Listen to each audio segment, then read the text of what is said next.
તો આ બધા જેટલા બી અમુક તત્વો જો શાંતિ નથી છતાં આ બધાને દૂર રાખીને બધા હળી વળીને સેલિબ્રેટ કરીએ। આજે જો શ્રીજીના અમે જો દર્શન કરવા માટે બીજા જગ્યાએ બી અમે જવાના છીએ જોઈએ, જેથી લોકોને બી એક આત્મવિશ્વાસ રહે જોઈએ કે બધા લોકો આપણી સાથે છે, પોલીસ બી આપણી સાથે છે। અને ફરીથી અમે બધા સે અપીલ કરી જોઈએ કે આ જ રીતે સરસ માહોલ આપણા રાખીએ, 10 દિવસ ખૂબ સરસ રીતે માહોલ રાખીએ અને આવનાર સમય બી આપણા જો અહીંયા પેઢી છે, નેક્સ્ટ જનરેશન અમારી છે, એના કોઈ પણ આ પ્રકારના માહોલ નહીં આપીએ જેથી કે એનાને ઉછેરમાં બી આ લોકોને કોઈ નકારાત્મકતા લઈને મતલબ મોટા થવા પડે છે।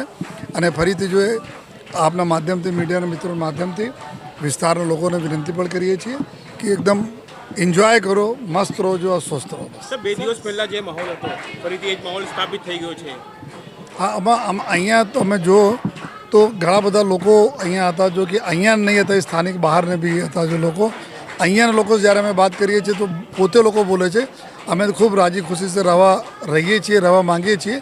તો આ માહોલમાં જો પોલીસનું કન્ટ્રીબ્યુશન છે, જો એક આત્મવિશ્વાસ લોકોને વધે જોઈએ, એના માટે આજે અમે બધા જગ્યાએ તમામ મંડળોમાં જવાના છીએ, તમામ લોકો से મળવાના છીએ और મંડળોમાં જઈને ગણપતિજીને દર્શન પણ કરવાના છે। સોશિયલ મીડિયા પર એક મેસેજ પર થોડીક નિરાશા હતી અને 24 કલાક બાદ અત્યારે એક ઉત્સાહ છે, ગણપતિ બાપાનો નાદ ફરી આ વિસ્તારમાં ગુંજી ઉઠ્યો છે, શું કહેશો? આ 24 કલાક પોલીસ માટે કેટલી ડિફિકલ્ટ રહી, ઉતાર ચઢાવ? આ તો સતત આપ લોકો જોઈ શકો, આખા વર્ષ, આખા રાત અને સવાર સુધી તક બધા પોલીસની કાર્યવાહીઓ ચાલુ હતી જોઈએ।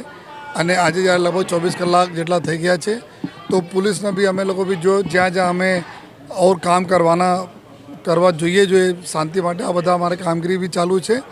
અને ખુશી ત્યારે અમે લોકો થાય જ્યારે લોકો ખુશ રહે, લોકો ખુશ છે તો અમે લોકો બધા ખુશ છીએ। સોશિયલ મીડિયા પર હમણાં એક મેસેજ એવા પડી રહ્યા છે સાહેબ, અફવાઓ વિશે શું કહેશો? આ બધા જો એ લોકો અફવા ફેલા, બધા અમે અત્યારે ગુના દાખલ કરવા જઈ રહ્યા છીએ।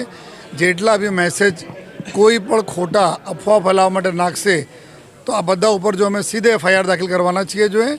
અને આપના થકી અમે બોલવા પણ માંગીએ છીએ, અત્યારે DCP ઝોન 3 ની સૂચના પણ આપવામાં આવી છે, કોઈ પણ ઉટપટાંગ મેસેજ કરે સીધે ગુના દાખલ કરી દો એના।